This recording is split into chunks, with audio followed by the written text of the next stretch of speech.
Mentoring at Douglas has been great for me to have sort of that engagement with Shan and teach people, the stuff that you've learned over your career and try and make their path smoother. What stood out to me is the access to senior staff and how ready people are just to be there, just to help you.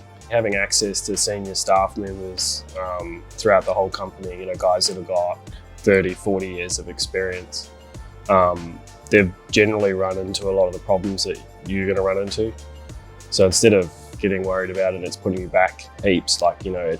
It's just a quick conversation and they're like, oh yeah, that's happened to me before, we should do this. A bit of a collaborative sort of effort. Yeah. So it's not just a one-sided relationship, I feel. I've come from a civil engineering background. When I first started, I had next to no exposure to rock mechanics or geology. In my degree, we spent 2 weeks on geology.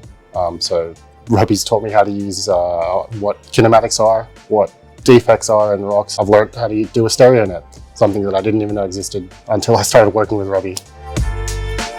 Shan sort of had this real interest in drone flying, and we've been able to utilize that into our workflow, and it's another way for us to capture data. As a geologist, you sort of really get pushed into going into the mining field when you go through university, and they don't really tell you about all these other opportunities out there. They can be quite focused on where they see their career opportunities, but there's lots of other options. This project that I'm helping Robbie out with is a Capera quarry.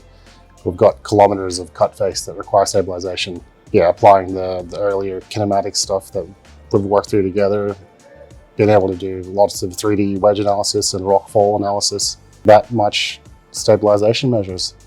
I never really thought I could do it. And then, yeah, with Robbie's guidance, with a lot of troubleshooting in the background as well. That's definitely a big thing that I didn't think I'd have checked off on my list of things to do this early in my career. And it's definitely due to the help with Robbie and his trust and a lot of help that I'm able to do something like that.